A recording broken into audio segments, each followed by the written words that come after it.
एक बार फिर आप सबको प्रभु यीशु मसीह के पवित्र जीवित और मीठे नाम में जय मसीह की। प्रभु का धन्यवाद करता हूँ, एक बार फिर उसने हमें मौका दिया कि उसके चरणों में हम बैठने पाए हैं। गिनती में हम थोड़े हो सकते हैं, लेकिन प्रभु का वादा है जहाँ 2 या 3 मेरे नाम से इकट्ठा है, मैं उनके बीच में उपस्थित हूँ। हम 2 या 3 से अधिक हैं और प्रभु की आत्मा हमारे बीच में है। और जब प्रभु की आत्मा हमारे बीच में है, प्रभु हमारे बीच में है, तो प्रभु आज वचन के द्वारा हमसे क्या बातचीत करना चाहता है ये हम देखेंगे। हम अपने हृदय की भूमि को तैयार करें, प्रार्थना में बैठें, ताकि प्रभु का वचन का बीज जब पड़े तो वो व्यर्थ ना जाए, बल्कि गहराई तक उतरे और बढ़ के बहुत सा फल लेके आए और हमारे लिए और बाकी हमारे सब जितनों से हम मिलते हैं उनके लिए बहुत उपयोगी ठहरे, बहुत कार्य करें और बहुत सा फल प्रभु के लिए लेके आ सके। हमने जैसे भी यशायाह नबी की पुस्तक उसका 60 अध्याय में पढ़ा, उसकी पहली, दूसरी और तीसरी आयत तो पढ़ते जोर से। और प्रकाशमान हो, क्योंकि तेरा प्रकाश आ गया है और यहोवा का तेज तेरे ऊपर उदय हुआ है।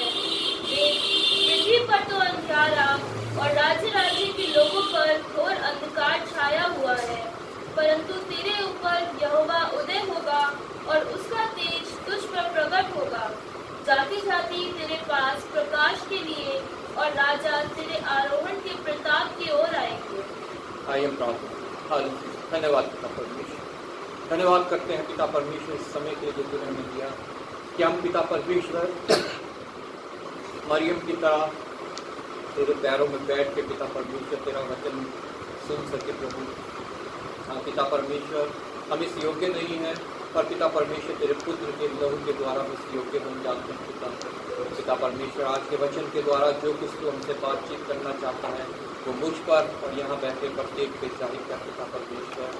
ये वचन पिता परमेश्वर जीवित हैं, ये वचन पिता परमेश्वर कार्य करते हैं, ये व्यर्थ नहीं जानते हैं। प्रभु हम ये विश्वास करते हैं। प्रभु धन्यवाद करता हूँ, एक बार फिर तूने मुझे विश्वास छोड़ के जाना और अपनी सामर्थ्य दी कि मैं तेरे वचनों को बोलने पाऊँ। प्रभु मुझ में कुछ नहीं पिता परमेश्वर, कोई काबिलियत नहीं, कोई योग्यता नहीं, बहुत पिता परमेश्वर कमजोर हूँ पिता परमेश्वर, लेकिन पिता परमेश्वर तेरी आत्मा जब आती है तो मैं सामर्थ पाता हूँ प्रभु। और तेरा वचन पिता परमेश्वर इन होठों से निकलने पाता है, इन होठों को अपनी वेदी के शोलों से छू कि ये पवित्र हो जाए प्रभु। कोई मनुष्य की बात नहीं, कोई शारीरिक बात नहीं, कोई संसारिक बात नहीं, सिर्फ और सिर्फ तेरा जीवित वचन जो कायल करता है, कन्विक्ट करता है पिता परमेश्वर, वो इन होठों से निकलने पाए और हमारे हृदयों को छेदने पाए पिता परमेश्वर। धन्यवाद के साथ एक बार फिर प्रभु प्रत्येक बैठे जन को तेरे हाथ में सौंपता हूं। हृदय की भूमि तैयार पिता परमेश्वर, जब वचन का बीज पड़े तो वो नाश ना हो बल्कि फलवंत बनता है। आदर महिमा तुझे देते हुए प्रभु यीशु के नाम से मांगते हैं। उठ प्रकाशमान हो, क्योंकि तेरा प्रकाश आ गया है।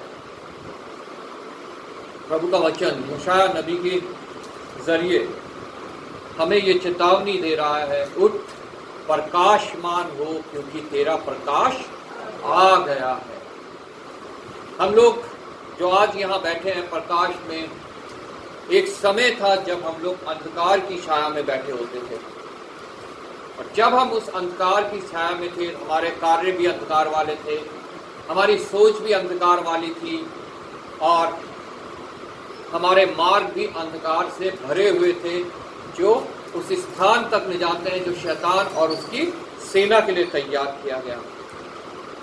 लेकिन प्रभु का वचन यशायाह नबी की पुस्तक में 60वें अध्याय में पहली आयत में हमसे प्रभु के वचन ने बातचीत करी। उसने कहा, उठ प्रकाशमान हो, क्योंकि तेरा प्रकाश आ गया है और यहोवा का तेज तेरे ऊपर उदय हुआ है। आज जो कलीसियाएं भरी हुई हैं, जो कलीसियाओं में लोग बैठे हैं, जो प्रभु का धन्यवाद कर रहे हैं, प्रभु को महिमा कर रहे हैं, धन्यवाद के बलिदान उसे चढ़ा रहे हैं, प्रभु के वचनों को सुन रहे हैं, प्रभु उनसे बातचीत कर रहा है, अपने विनती निवेदन उस तक पहुंचा रहे हैं, उन सबों ने इस वाणी को सुना, उठ प्रकाशमान हो, क्योंकि तेरा प्रकाश आ गया है। आज सुबह प्रभु ने हमारी आंखें खोली और हमसे कहा, उठ प्रकाशमान हो, क्योंकि तेरा प्रकाश आ गया है।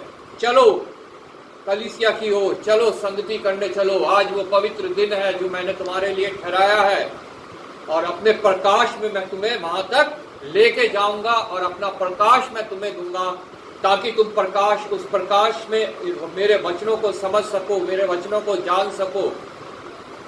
जो मैं बातचीत तुमसे करता हूं उसे अपने हृदय में ग्रहण कर सको और दूसरों तक भी उसको पहुंचा सको। उसने हमें कहा, उठ प्रकाशमान हो, क्योंकि तेरा प्रकाश आ गया है। और हमें जरिया बनाया है बहुत से लोगों के लिए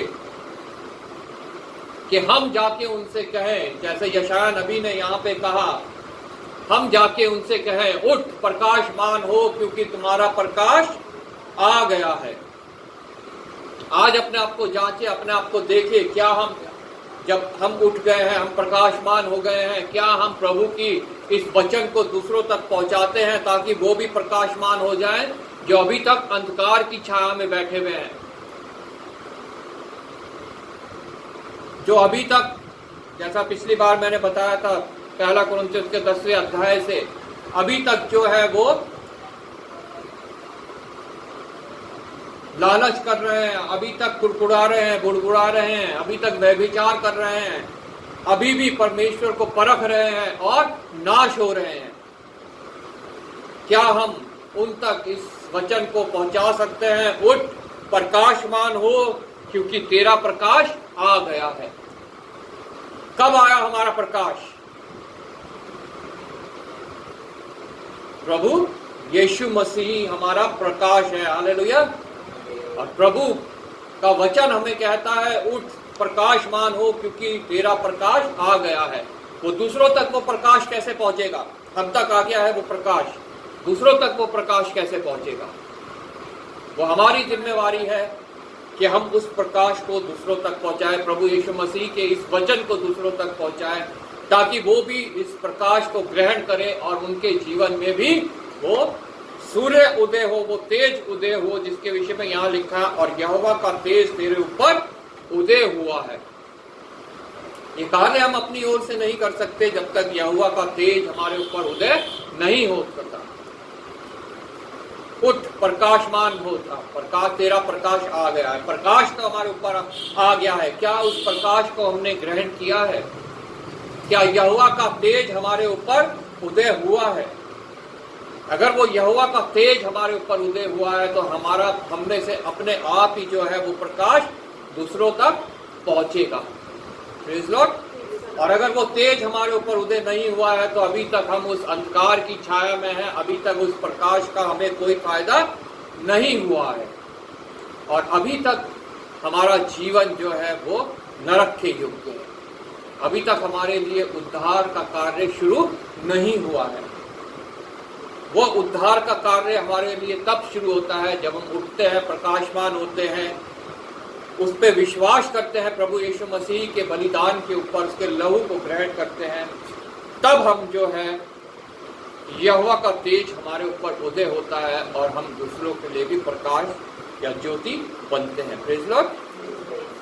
देख, पृथ्वी पर तो अंधियारा और राज्य के लोगों पर घोर अंधकार छाया हुआ है। वचन हमें बता रहा है, देख अपने चारों ओर, पृथ्वी भर के लोगों को देख, क्या क्या अभी भी वो अंधकार का कार्य कर रहे हैं।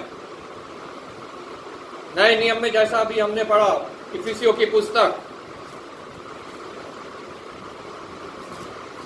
अभी भी वो व्यभिचार कर रहे हैं, अभी भी अशुद्ध काम कर रहे हैं, अभी भी लोभ कर चर्चा उनके बीच में है। 3 अध्याय में लिखा हुआ है, निर्लज्जता अभी भी उनमें है, मूर्खता की बातचीत अभी भी उनमें है, ठट्टा की, क्योंकि ये बातें शोभा नहीं देती। प्रभु का वचन कहता है ये बातें शोभा नहीं देती। 5वीं आयत में लिखा है, क्योंकि तुम ये जानते हो कि किसी व्यभिचारी या अशुद्ध जन या लोभी मनुष्य की जो मूर्ति पूजा के बराबर है। अभी भी जब हम चारों ओर देखते हैं तो यही सब हमें दिखाई देता है, व्यभिचार, अशुद्धता, लोभी मनुष्य। और प्रभु का वचन कहता है ये सब मूर्ति पूजा के बराबर है। अंधकार की शक्तियां पूरा संसार में कार्य कर रही हैं, हमारे चारों ओर कार्य कर रही हैं, और प्रभु का वचन हमें कहता है, देख पृथ्वी पर तो अंधियारा और राज्य राज्य के लोगों पर घोर अंधकार छाया हुआ है। ये घोर अंधकार कैसे दूर होगा? ये घोर अंधकार कैसे दूर होगा? मैं यहां हूं, परमेश्वर मुझे भेज।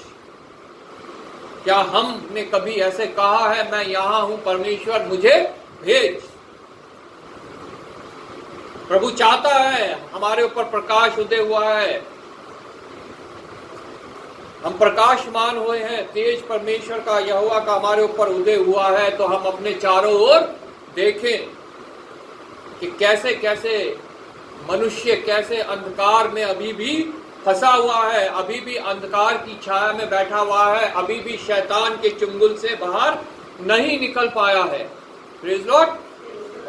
देख पृथ्वी पर तो अंधियारा और राज्य राज्य के लोगों पर घोर अंधकार छाया हुआ है।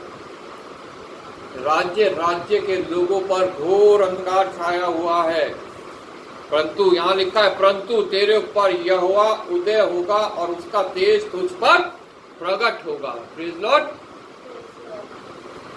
जितनों ने प्रभु यीशु को ग्रहण किया, परमेश्वर का वचन कहता है, उन्हें उसने अपना पुत्र और पुत्री बना लिया। और एक पुत्र और पुत्री का क्या कार्य होता है? एक पुत्र और पुत्री का कार्य है कि अपने माता पिता की इच्छा को पूरा करे, और जो कार्य वो कर रहे हैं वो कार्य को वो आगे बढ़ाएं। प्रभु यीशु मसीह ने जो कार्य किया आत्माओं को बचाने का, प्रभु का वचन आज हमें ये चेतावनी दे रहा है कि उस कार्य को हमने आगे बढ़ाना है पूरे विश्वास योग्यता से। सामर्थ हमारी नहीं है, हो सकता है हम उस गधे के बराबर हो जो निर्बल होता है, लेकिन प्रभु यीशु मसीह का वचन हमें बताता है कि परमेश्वर ने गधे को भी इस्तेमाल किया, गधे को भी इस्तेमाल किया। वचन में दो जगह पढ़ते हैं, एक बलाम के समय पे गधे को इस्तेमाल किया, और प्रभु यीशु मसीह ने खुद अपने विजय प्रवेश के लिए एक गधे का इस्तेमाल किया, बल्कि गधे के बच्चे का इस्तेमाल किया, जो सबसे निर्बल होता है, उसमें कोई सामर्थ नहीं होती, कोई शक्ति नहीं होती, वो किसी भी कार्य का नहीं होता है, लेकिन प्रभु ने उसका इस्तेमाल किया। तो मैं और आप लोग तो उससे कहीं बढ़कर हैं, और वो हमारा इस्तेमाल करना चाहता है। इसलिए वो हमें कहता है, उठ प्रकाशमान हो जा, क्योंकि तेरा प्रकाश आ गया है और यहोवा का तेज तेरे ऊपर उदय हुआ है। आमीन। अपने चारों ओर देख, देख पृथ्वी पर तो अंधियारा और राज्य राज्यों के ऊपर घोर अंधकार छाया हुआ है, परंतु तेरे ऊपर यहोवा उदय होगा और उसका तेज तुझ पर प्रकट होगा। हालेलुया। जाति जाति तेरे पास आकर, जाति जाति तेरे पास प्रकाश के लिए और राजा तेरे आरोहण के प्रताप की ओर आएंगे। ये प्रभु की सामर्थ्य के द्वारा नहीं होगा, ये हमारी सामर्थ्य के द्वारा नहीं होगा। सॉरी, जाति जाति हमारे पास हमारे को देखने नहीं आ सकती, हमारे कार्य को देखने नहीं आ सकती, हमारे को जानने के लिए नहीं आ सकती, लेकिन जब वो प्रकाश हमारे अंदर दिखाई देगा जो हमारे लिए उदय हुआ है, तब जाति जाति उस प्रकाश की ओर खिंची आएगी। हालेलुया। जाति जाति तेरे पास प्रकाश के लिए, तो प्रकाश के लिए आएगी, वो हमारे लिए नहीं आएगी, क्योंकि मनुष्यों के तो हृदय में जो भी कुछ उत्पन्न होता है वो बुरा ही उत्पन्न होता है। वो हमारे लिए नहीं आएगी, वो हमारे प्रकाश को देख के, जो हमारे ऊपर उदय हुआ है, वो देख के हमारे पास आएगी, और वो भी उस प्रकाश के बारे में जानना चाहेगी। और जब हम उसको उस प्रकाश के बारे में बताएंगे तो वो भी प्रकाशमान होंगे, और परमेश्वर के ऊपर जो है उनका अनुग्रह सदैव होता रहेगा, जैसे हमारे ऊपर सदैव होता आया है जब से हम प्रकाशमान हुए हैं। हालेलुया। अपनी आंखें चारों ओर उठाकर देख, वे सब के सब इकट्ठे होकर तेरे पास आ रहे हैं। जब हम विश्वास से अपनी नजरें उठाते हैं, अपने चारों ओर देखते हैं, तो हम पाते बैठ जाओ कोई बात नहीं, कुछ नहीं, लाइट गई है, कुछ नहीं हो रहा है, थोड़ी देर गर्मी में भी बैठे रहेंगे तो कोई हमारा। अपनी आंखें चारों ओर उठाकर देख, वे सब के सब इकट्ठे होकर तेरे पास आ रहे हैं। तेरे पुत्र दूर से आ रहे हैं और तेरी पुत्रियां हाथों हाथ पहुंचाई जा रही हैं। किसके पुत्र और किसकी पुत्री है? प्रभु यीशु मसीह के पुत्र और पुत्री, प्रभु यीशु मसीह के पुत्र और पुत्री। जब हम प्रकाशमान होंगे, उठेंगे और हम उस प्रकाश को दूसरों तक पहुंचाएंगे, तो जब हम आंखें उठाकर देखेंगे तो क्या देखेंगे कि देख, वे सब के सब इकट्ठे होकर तेरे पास आ रहे हैं, जो तेरे पुत्र दूर से आ रहे हैं और तेरी पुत्रियां हाथों हाथ पहुंचाई जा रही हैं, ताकि वो भी बचाए जाएं, वो भी सामर्थ पाएं, वो भी उठे, प्रकाशमान हो और यहोवा का प्रकाश उनके ऊपर भी उदय हो। इसलिए इफिसियों की पत्री उसकी 5वें अध्याय, इसलिए प्रिय बालकों के समान परमेश्वर का अनुकरण करो, क्योंकि हम उसके पुत्र और पुत्री हैं। और प्रभु का वचन बताता है उनके बालकों के समान हमें उसका अनुकरण करना है और प्रेम में चलो, जैसे मसीह ने भी तुमसे प्रेम किया और हमारे लिए अपने आप को सुखदायक सुगंध के लिए परमेश्वर के आगे भेंट करके बलिदान कर दिया। ये उसने अपनी इच्छा से किया, किसी ने उसको मजबूर नहीं किया। उसने मनुष्य जाति को बचाने के लिए वो मनुष्य रूप में पृथ्वी पे आया और अपने आप को एक सुखदायक सुगंध की तरह बलि चढ़ा दिया, ताकि जब हम उस पर विश्वास करें हम नाश ना हो बल्कि अनंत जीवन को प्राप्त कर सके। लेकिन आगे लिखा है 3री आयत में, जैसा पवित्र लोगों के योग्य है वैसा तुम में व्यभिचार और किसी प्रकार का अशुद्ध का काम या लोभ की चर्चा तक ना हो। पहला कुरिन्थियों 10वें अध्याय में हमने पढ़ा, सबके ऊपर एक अगुवाई थी, सब लाल समुद्र से पार करके दूसरी पार आ गए जहां जीवित आशा है।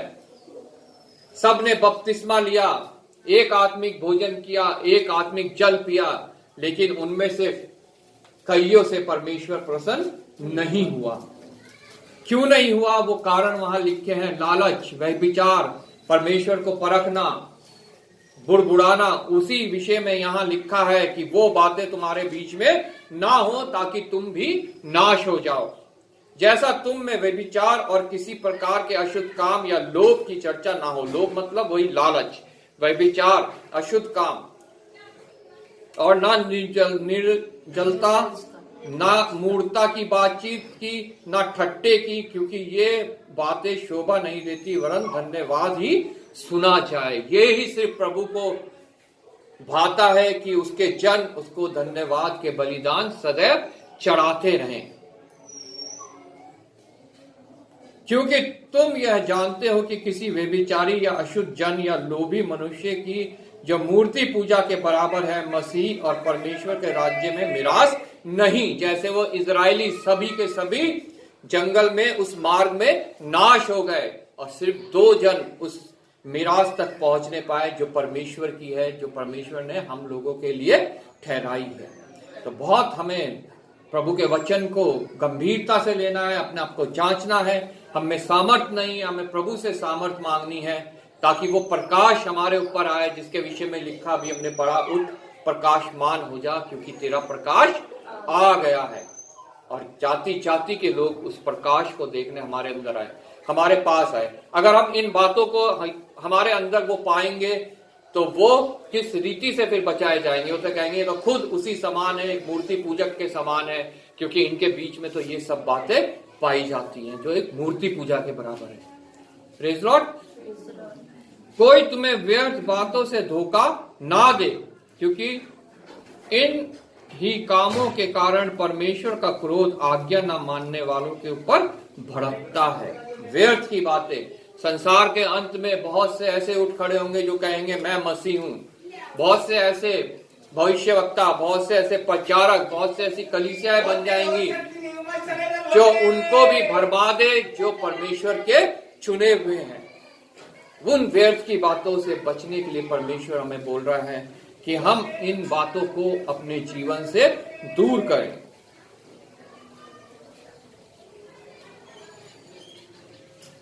क्योंकि तुम तो पहले अंधकार थे, जैसा अभी हमने पढ़ा, हमारे ऊपर प्रकाश उदय हुआ। हम लोग भी पहले अंधकार थे, जैसे लिखा है जाति जाति के लोग अंधकार में पड़े हुए हैं। अभी भी हम भी पहले उसी अंधकार में पड़े हुए थे।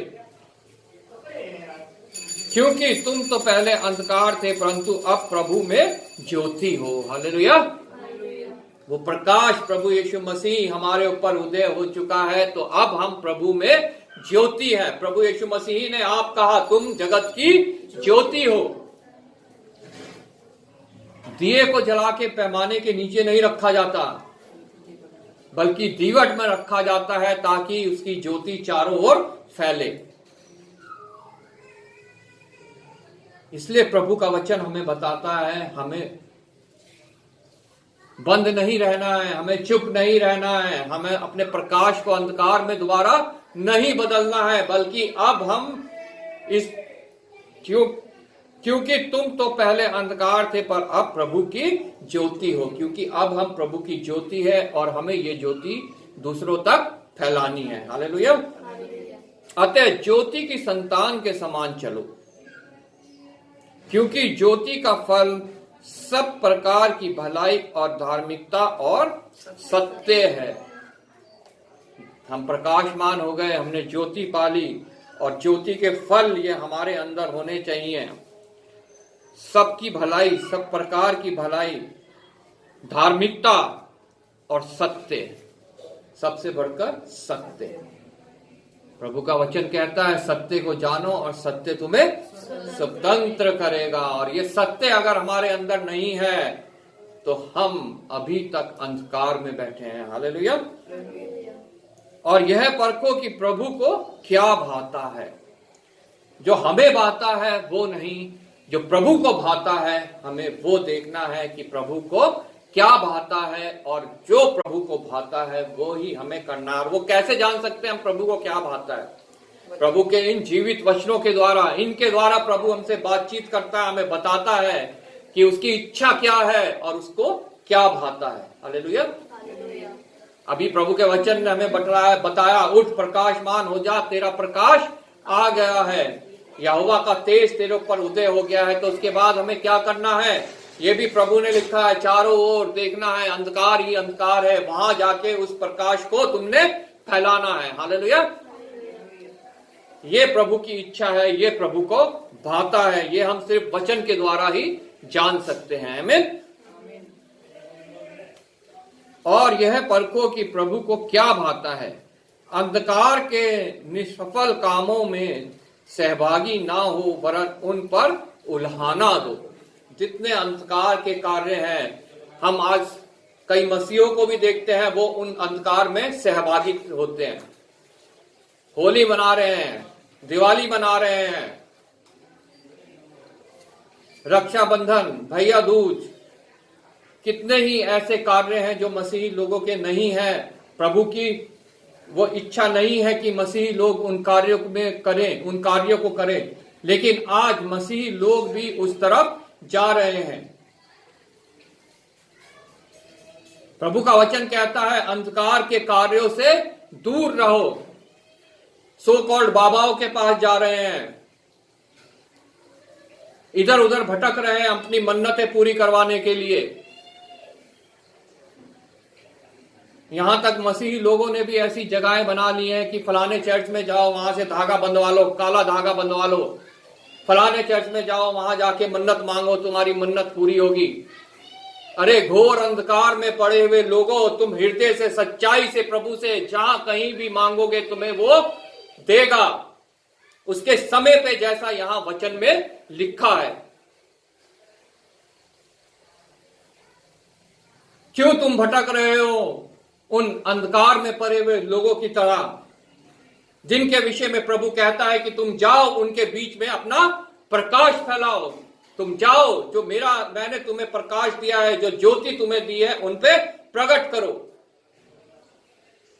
लेकिन आज मसीही लोग भी उन बातों के ऊपर, उस अंधकार में अभी भी फंसे हुए हैं कि फलानी जगह जाओ मन्नतें पूरी हो जाएंगी, फलानी जगह जाके प्रार्थना कराओ, तुम चंगाई पालोगे, तुम फाइनेंशियली स्ट्रांग हो जाओगे। आज बहुत से प्रचारक भी यही कार्य कर रहे हैं, सिर्फ जो इस संसार तक सीमित है, इस शरीर तक सीमित है, वो सिर्फ चंगाई की, फाइनेंशियल बातें करते हैं, चंगाई की बातें करते हैं। वो कभी भी जो प्रभु यीशु मसीह का मकसद था हमारे बीच में आने का, इस संसार में आने का, उसकी बातें नहीं करते हैं।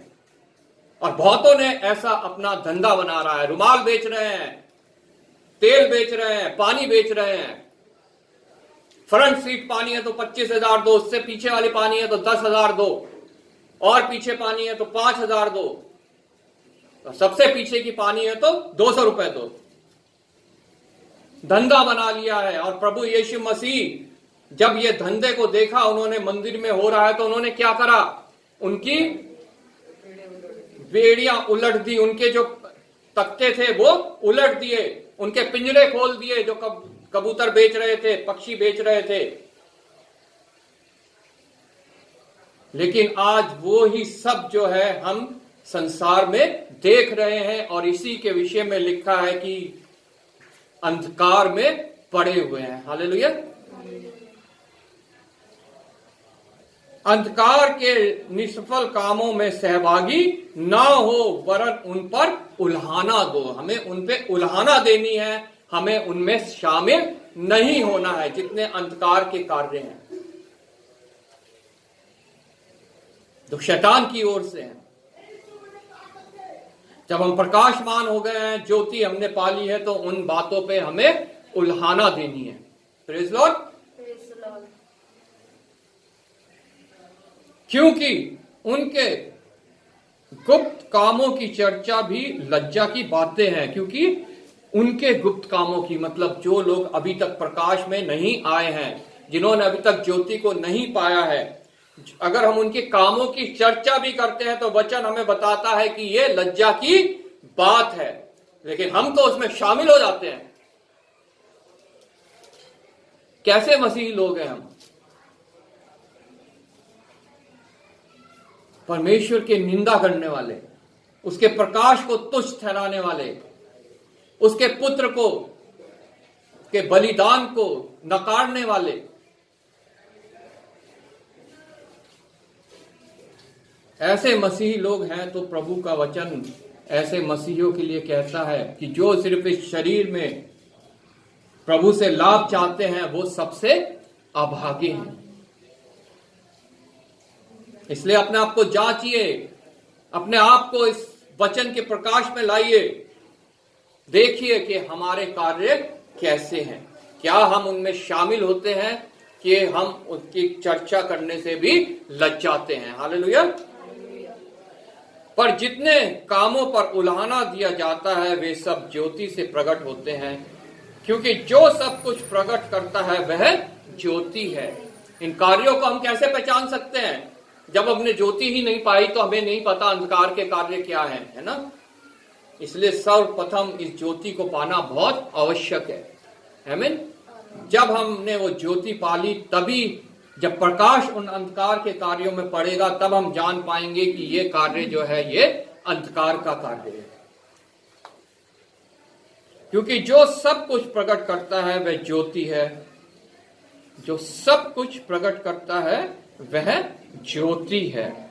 इस कारण वह कहता है, हे सोने वाले जाग और मुर्दों में से जी उठ, तो मसीह की ज्योति तुझ पर चमकेगी। हे सोने वाले जाग, मतलब जो अभी तक आत्मा जिनकी अभी तक सो रही हैं, मरी हुई हैं, प्रभु का वचन कहता है जाग। चाहे तू मसीह परिवार में पैदा हुआ है, चाहे तू कलीसिया जाता है, हालेलुया, प्रेज द लॉर्ड करता है, वचन पढ़ता है, भजन गाता है, कलीसिया में क्वायर में है या और किसी पोस्ट पे है, लेकिन अगर तेरी आत्मा मरी हुई है तो प्रभु का वचन आज भी कह रहा है जाग और मुर्दों में से जी उठ, तो मसीह की ज्योति तुझ में चमकेगी। हालेलुया। उठ, प्रकाशमान हो, तेरा प्रकाश आ गया है और यहोवा का तेज तेरे ऊपर उदय हुआ है। आमीन। और फिर उसके बाद हम देख पाएंगे कि हमारे चारों ओर अंधकार ही अंधकार है और अपने आप को उस अंधकार से बचाना है, उनके कार्यों से बचाना है, उन पर उलाहना देनी है, उनकी बातचीत करना भी लज्जा की बात समझनी है और जो उस अंधकार में बैठे हुए हैं उन पे उस ज्योति को पहुंचाना है जो हमें मिली है। Praise Lord. इसलिए ध्यान से देखो कि कैसी चाल चलते हो। ध्यान से देखो कि कैसी चाल चलते हो। निर्बुद्धियों के समान नहीं पर बुद्धिमानों के समान चलो।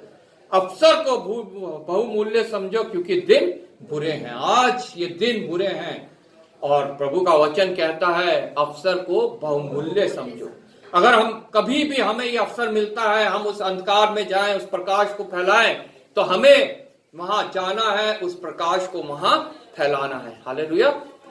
अवसर को बहुमूल्य समझना है क्योंकि अवसर बहुत मुश्किल से मिलता है। जो हमें मिलता है उसको बहुमूल्य समझना है, उसको व्यर्थ नहीं जाने देना है। कलीसिया में आने का, संगति करने का, प्रकाश पाके फिर दूसरों तक प्रकाश पहुंचाने का, इस अवसर को हमने बहुमूल्य समझना है और इसका उपयोग करना है, इसे व्यर्थ नहीं जाने देना है। इस कारण निर्बुद्धि ना हो पर ध्यान से समझो कि प्रभु की इच्छा क्या है। दाखरस से मतवाले ना बनो क्योंकि इससे लुचपन होता है, पर आत्मा से परिपूर्ण हो जाओ। आमीन। और आपस में भजन और स्तुति गान और आत्मिक गीत गाया करो और अपने अपने मन में प्रभु के सामने गाते और कीर्तन करते रहो और सदा सब बातों के लिए हमारे प्रभु यीशु मसीह के नाम से परमेश्वर पिता का धन्यवाद करते रहो। मसीह के भय से एक दूसरे के अधीन रहो। हमें अपने आप को जांचना है, क्या हम ये कार्य कर रहे हैं जो वचन हमें करने को कहता है, ताकि हमारा प्रकाश धूमिल ना हो जाए, हमारा प्रकाश बुझ ना जाए, हम फिर अंधकार में ना चले जाएं। इसलिए प्रभु के वचन को जांचना, उसे जानना, उसे पढ़ना, उसे मनन करना, परमेश्वर से बातें करना, अकेले में प्रभु से बातें करना, प्रार्थना करना, फैमिली प्रेयर और कलीसियाई प्रेयर जो है सब बहुत जरूरी है, ताकि हम उस अंधकार की शक्तियों से बच पाए जो आज शैतान के द्वारा संसार में फैल रही हैं, ताकि चुनो वो को भी भरमा दे। हालेलुया। प्रभु आपको इस वचन के द्वारा आशीष दे।